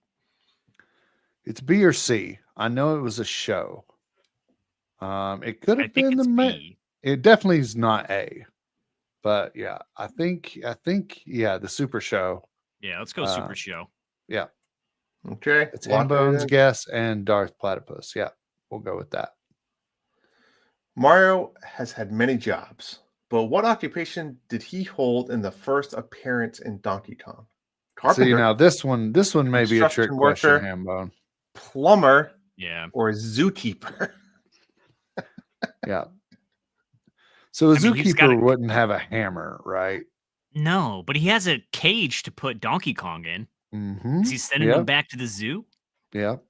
What a turn of events! If that was the goal of the Donkey Kong games. Yeah. The sentient beast that we've captured has broken out and stolen Carpenter girl. Send him back to the zoo. Zookeeper Mario needs to return him to the Chicago Zoo. I have no idea. I mean, construction worker. It's too easy. It seems too on the nose. Yeah. And it can't be plumber because he's a plumber in the future. Yeah, I'm leaning towards zookeeper. Zookeeper. That's not what Juice was trying to say. No, it's not. That's why I jumped in there logistically first. It's not. Chat says Carpenter. I was kind of leaning towards Carpenter. All right, let's go Carpenter. But, I mean, I'll go Zookeeper with you, Hambone. No, you know what? I want to. We're on this boat together. Let's build this boat and as a carpenter with the carpenters. Okay, we're not even halfway done. Which real life person is said to be the inspiration for Mario's name? I know this answer. Well, I did read it for the audio only people that I can butcher it for. The Italian-German actor Mario Adorf, the race car driver Mario Andretti, Nintendo of America's landlord Mario Sadali? None. It's just a Japanese word that means ma and the name Rio. It is Nintendo of America's landlord. Yeah, that is final answer there. No need to question chat, even though they agree. Is that something that everybody knows? Did you know that, Hambone? I'm pretty sure I knew that. Yeah, okay. I certainly knew it wasn't Mario Andretti. That's for sure. Right? Yeah, it's too old for him. All right, Super Mario. This is number 10. Super Mario was one of the first Nintendo franchises to fully make the jump to 3D, which was the company's first platform to completely skip a traditional 2D Mario platformer. Mario 64, the Virtual Boy, GameCube, or Nintendo 3DS, which was the first platform to completely skip a traditional 2D Mario platformer. Well, N64 is like the obvious choice, but is there something like, would we consider Virtual Boy? Right? Was there Was there a golf game on Virtual Boy? Because the Wario game is like the platforming game, right? But is there an actual Mario game on Virtual Boy? But that's a traditional 2D Mario platformer. There's nothing on the Virtual Boy that's like that. Go N64 then. Yeah, I don't. But the Virtual Boy I think might have come out a little bit before 64. They were around the same time. It did come out before. If Virtual Boy came out before the 64, then it's the first one. But I think the term 3D wants you to pick Virtual Boy. Yeah, let's go N64. I think that's the right answer. All right, I'd go Virtual Boy, but you know. All right, fine. You know, what are you locking in? I'm not trying. I'm not trying. The chat says 64. I'm outvoted by Hambo and Johnny 64. and the Listen, chat. Cruz, you're the only guy that has Nintendo hands-on experience. I do have a Virtual Boy as well. Toad costume. Go Virtual Boy! Woo! What are we doing here? Virtual Boy. Do Virtual Boy. He said woo. That means it's serious. Virtual Boy is the correct answer. Oh, look at that. All right, number 11. What do you guys think? A halfway point. What's your thoughts so far? Harder than you thought? Easier than you thought? It's definitely it's hard. A little bit harder than I thought. Yeah. I expected it to be this hard, but it is very hard. It is. Yeah, this is good. This is good stuff. Right. Number 11, many Mario games serve as a backdoor spin-off for new series. Which mainline title was the first to give another character the lead role of their own franchise? Wario Land, Super Mario Land 3, Super Mario All-Stars, Super Mario World 2, Yoshi's Island, or Mario versus Donkey Kong? Which mainline Mario title? versus Donkey Kong, that was DS, right? Yeah. So that's latest in the timeline here. Super Mario All-Stars, I don't think spawns anything out of that. No. It's no spawning. Which mainline title was the first to give another character the lead role? Super Mario World 2 had Baby Mario as the lead role and or Yoshi. Yeah. And there was a Yoshi's Cookie, right, on NES. So Yoshi had already but that's had not his... that's not a mainline title. No. Yeah. I think Wario Land, Super Mario Land 3 was that on Game Boy? That was Game Boy, yeah. Yeah. That was one of my favorite games on Game Boy. That might be the one. From there, they just kept making Wario games. Yeah. Right? It's either that one or Super Mario World 2. I just can't think of what the Super Mario World 2 would be, right? We had Yoshi's Story on N64. That would be the next one, but that's a whole generation after. Right? There's no standalone Yoshi game on Super Nintendo, right? Right. That I could think of. I think it's Wario Land. That's what I would pick. Yeah, let's go with that too. Tim got so excited in the chat he typed "wow" instead of Wario. So I think we'll go with that. So Wario Land, Super Mario Land 3. Okay. Number 12, the setup for plenty of Mario games often rely on tired damsel in distress tropes. Which of these female characters has never needed to be rescued as the plot of the game? Pauline, Peach, Daisy, or Rosalina? Rosalina, right? I mean, I want to say that, but do you rescue her by saving her starship? I mean, Pauline, Pauline was Donkey Kong. We're saving Donkey Kong. Her. Peach is obviously every game. And Daisy was Mario, the Game Boy 2. Mario game. Yeah. All right, yeah. Rosalina. Let's go. Yeah, Rosalina. All right. Number 13. Which of the following is not a real power-up from a Super Mario game? The Frog Suit, Foxtail, yeah, Bee Mushroom, or Elephant Fruit? It's Foxtail. Yeah. Sorry, I didn't mean to preempt your reading there, Drew. 14. Bowser's family tree has changed over the years. Interesting. Which of the following is canon? Let's just go with canon. Is canonically a real word? Canonically. Yeah. Okay. All right. So which of the following is considered the Koopa King's only biological offspring? Morton Koopa Jr., Koopa Kid, Bowser Jr., or Ludwig von Koopa? I think it's Bowser Jr., but I don't know the family. Yeah, because I think he says it's like dad in multiple times, right? Yeah. Like I'm thinking about Bowser's Fury. Doesn't he say, "Oh, Dad's gone crazy" or whatever? Yeah. Yeah. Let's go Bowser Jr. I would if they say it's Koopa Kid, then whatever. But his real name is Bowser Jr., and we all know that. And we're gonna pick that, and Morton is gonna come from the sidelines and say, "I'm the real kid." So sorry, Morton. 15. Which sports game featuring Mario is the first where the character is playable? Tennis, 1984. Golf, 1985. Punch-Out, 1987, or Mario Tennis in 2000? Definitely golf is there. Yeah. So only question is can you play as Mario in tennis? And I don't think I've ever played tennis on the NES. My vote would be golf, and if it's tennis, I don't know what I don't know. But Kuz, do you have anything in that toad brain of yours? I agree with everything you just said. I just feel like I remember the box art for tennis, and there may be a Mario-like character on that. I remember seeing the black box. The character has a red shirt on, but I don't know if that's supposed to be Mario or not. But definitely golf, not Punch-Out or Mario Tennis. So it's either golf or tennis. I'm right there with you. So we can go golf. I just can't remember tennis. I didn't ever play tennis either. I just remember that box art. And if it is Mario, he's a very fit and thin Mario.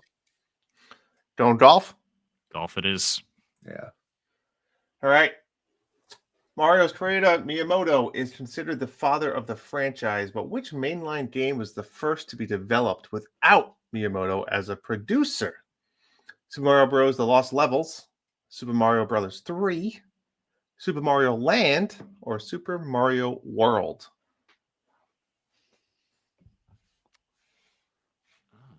I'd guess Super Mario Land because it's so out there compared to the other ones, but that might be what they're trying to make me think. I think Land is so wacky and zany. I think that would be a Miyamoto thing.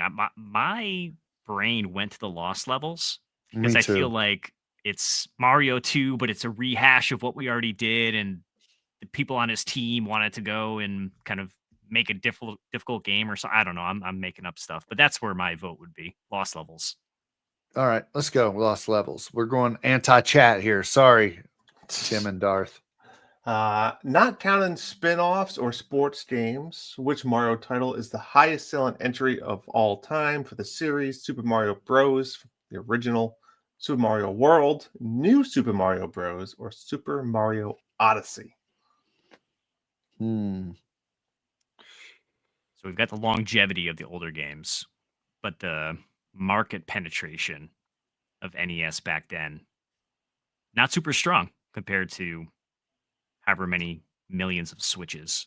Well said. Got you overthinking. No, that was well said there about the market penetration. Really like how you use those words. Mm-hmm. I'd say Odyssey.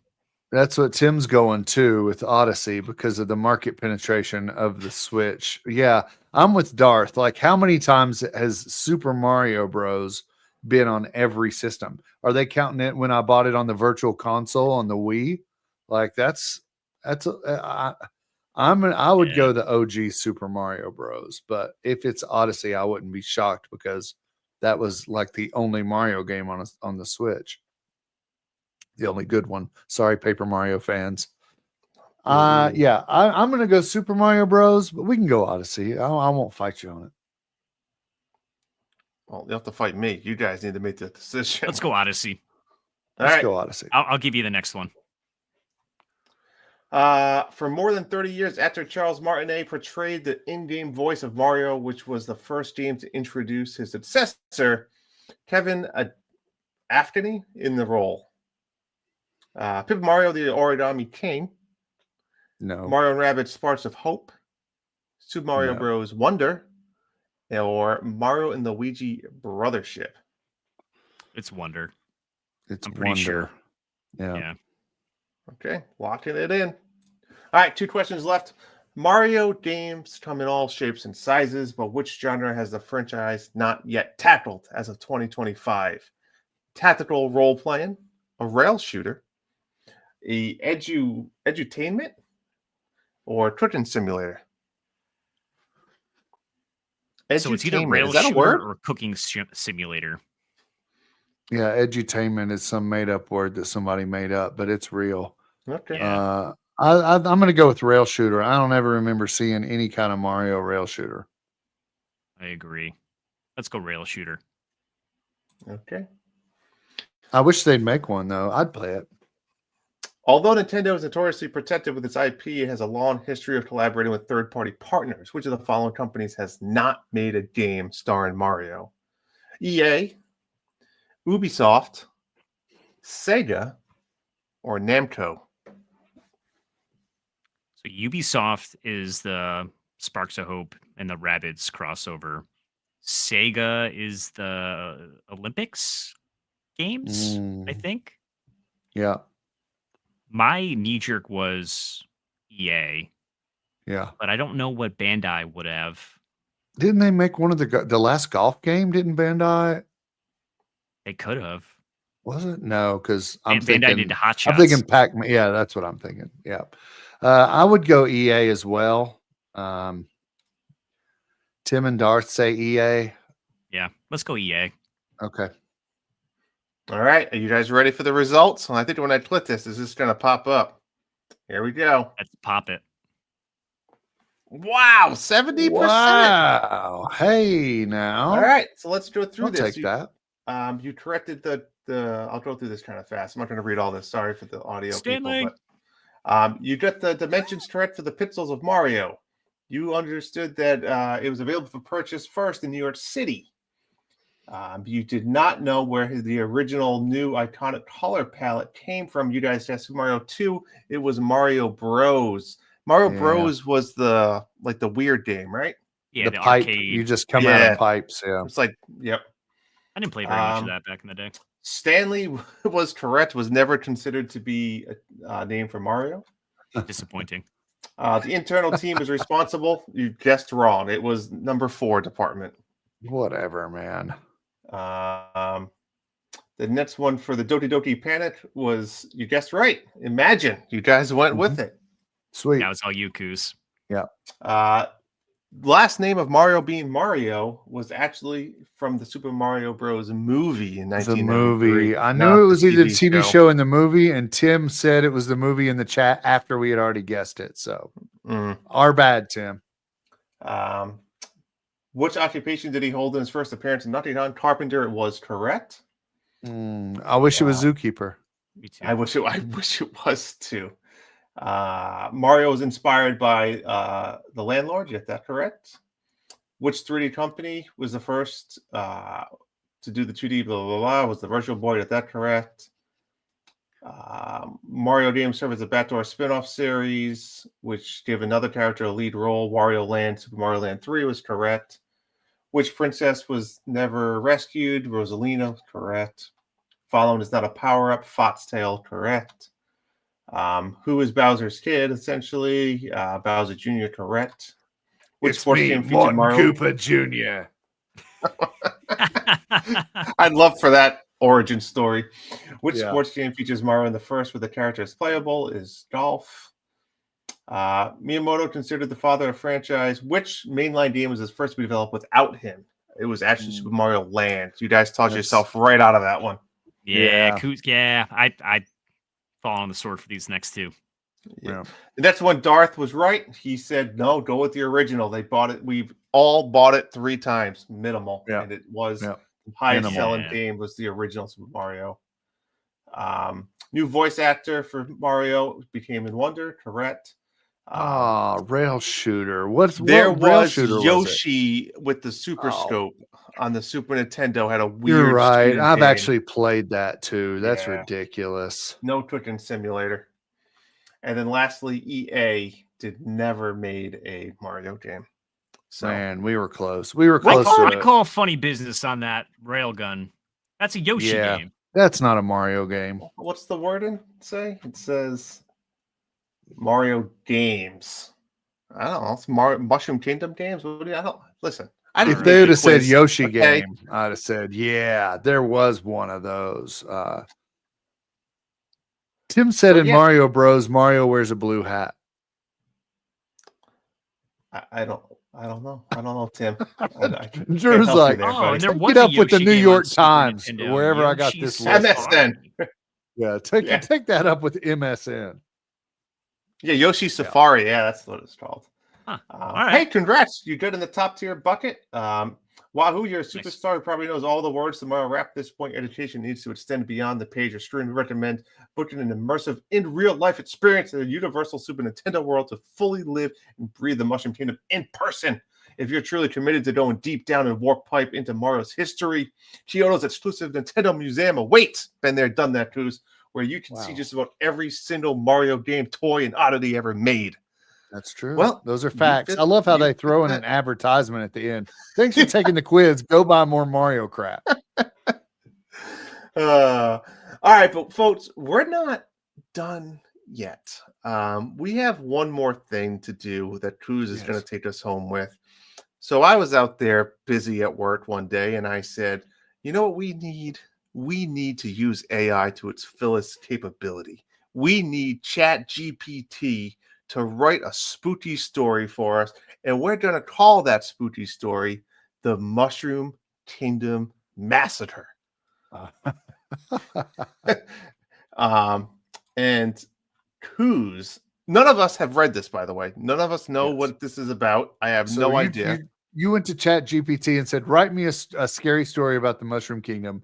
It spit out a story, and you just closed the screen and said, I copied it. What was the prompt? I copied and pasted it, and then that's it. And I did it again. If we have time and we want to, there's a second one that I have saved called, Tim's going to want to hear this, The Haunted Hyrule. But we'll see. We'll see how this one goes. If this is really good, we might have to just end on a high and save it. So, Cruz, it's pasted. Take us away. It's pasted. Where is it pasted? In the notes. No, I was waiting for it to pop up on the screen. Oh yeah, hold on. I didn't stop sharing it. Unless you want me to share it, you tell me. No, you can do this. Yeah. No, you're reading it. This is all you. Okay. Here we go. Let me move it over here so I can see. Here we go. They say it began with a glitch. One ordinary morning, the warp pipes stopped working. The Toad engineers swore the plumbing was fine, but when they climbed inside, they never came out again. Only the echo of the coin sound remained. Booting, slower, distorted. Booting. This is why you're reading it. By sunset, Peach's castle had gone dark. The stained glass windows flickered like dying power stars. Luigi was the first one to notice something was wrong. Mario! Because for once, Mario was silent. He found his brother's hat near the castle gates. It was still warm, still dripping. Inside, the paintings had come alive. The one of Peach smiling now showed her with hollow eyes. The hall smelled like burnt fire flowers and fear. A Boo drifted past, whispering, "It's a me," in a voice that didn't belong to anyone living. Luigi ran to the throne room. Mario! But the princess was gone. Only her crown sat on the floor, spinning slowly, woo, woo, woo, humming like it was charged with something ancient. That's when the ground cracked open beneath the castle. Out of the dungeons rose the source of it all, a power star, black as obsidian, pulsing with shadow. The Toad scholars later called it the Shadow Star, though no one's sure who lived long enough to name it. Bowser appeared soon after, storming the ruins in panic. He swore this wasn't his doing, said one of his Magic Koopas had tried to forge a new kind of power-up, but it awoke something instead, something older than the Mushroom Kingdom itself. The curse spread like wildfire. Goombas grew fangs. Koopas crawled on ceilings. Even the piranha plants started chanting in unison. Game over, game over, game over. Yoshi tried to fight it, of course. Brave little guy. But the eggs he laid that night didn't hatch. They screamed. By the second night, the sky turned red. The moon itself had a face, smiling like it knew the ending. And then Mario came back, but he didn't speak. He didn't blink. His overalls were torn and his gloves, they weren't white anymore. Every step he took, scorch marks on the ground. When Luigi tried to hug him, Mario just tilted his head and whispered, "Player 2 eliminated." No one saw Luigi again after that. Bowser led one final assault to destroy the Shadow Star.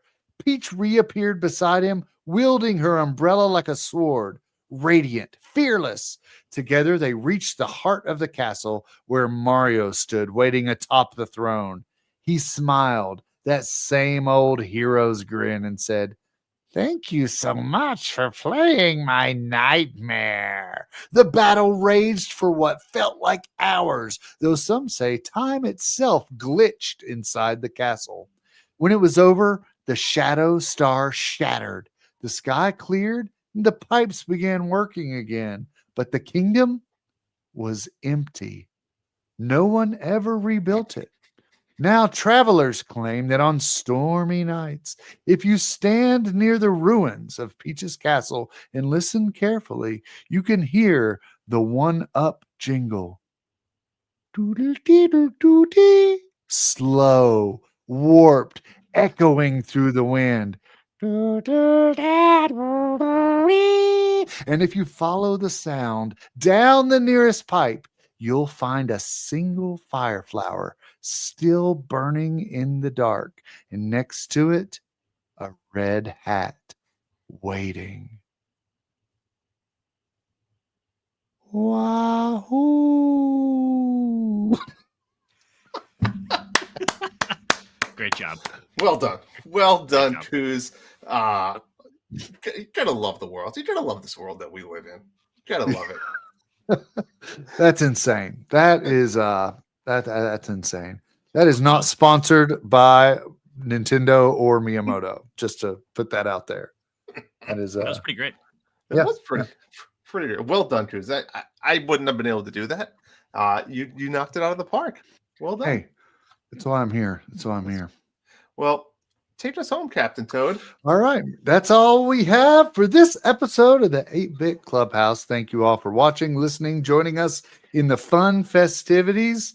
I'd like to say here on Twitch, if you have an Amazon Prime membership, there is a way that they give you $5 a month to donate towards something free, right? Can you explain this to me, one of you two that know about this? Yeah, every month you have a Amazon Prime Twitch subscription. If you're not using it, it's going to waste.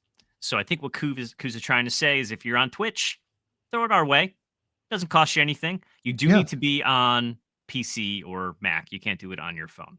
So that's the one thing. You got to be on a web browser to do it. If you can do it for us, we say thank you. Yes, thank you. I didn't know about this. I've had Amazon Prime since it came out, and I never knew about this. So if you have a Twitch account, just, throw some love our way. It can't hurt. Don't let it go to waste now.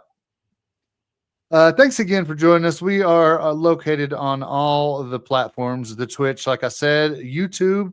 Follow, like, subscribe there. The Discord, we have a fun Discord. Join us there. All the podcast areas. And speaking of podcasts, I spun off my own podcast, not a spinoff of this show, but I also have a podcast that I do by myself that's not video game related, but I just started. It's only 4 or 5 episodes in. It comes out weekly. It's called the Cola County Podcast. So if you want to throw me some love there, maybe listen to an episode or two. I just really just talk about whatever's on my mind, life. I've had a couple guests on there. So my next guest is coming on. He's got some ghost stories to tell. So it's just nice. For the season, Halloween is indeed upon us. So we've got just it's a really laid back podcast. So check it out, Cola County Podcast. You show me some love over there, I would much appreciate it. So, but this show is going nowhere. This show is first and foremost, 8-Bit Clubhouse is where it's at. And thank you again for showing your love here. Anything else, guys? I feel like I'm missing something. I told Hambone before, my ending to this show is never scripted. I just kind of freestyle it. So. No, that's it for my end. I go show Coos some love. Cola Check it County, out. It's where it's at. It is. Coos is great here. He's great over there. If you want more Coos, that's your spot to go. He's amazing. Couldn't do the show without him. He's so good. So much love that he's got for the podcast world. He has to do his own podcast. We can't fit it. We can't fit it into one. Can't fit enough Coos into this podcast. So he had to go and do his own, which is awesome. Highly recommend you guys go and check it out. It is. I was so wrapped into. I binged them all in one day. It was just incredible. Coos, you just got that natural storytelling mixed in with real life that just kind of like draws you in because you can relate to it, and it's great stuff. Like you said, you just kind of went into it with just chatting with friends, chatting about yourself, just kind of natural, audio diary essentially, and it works. It's well done. So go check out Coos. It's some good stuff. Thanks, man. I appreciate that. Yeah. All right, folks. Until next time. Adios. Peace. Happy Halloween. Halloween's upon us.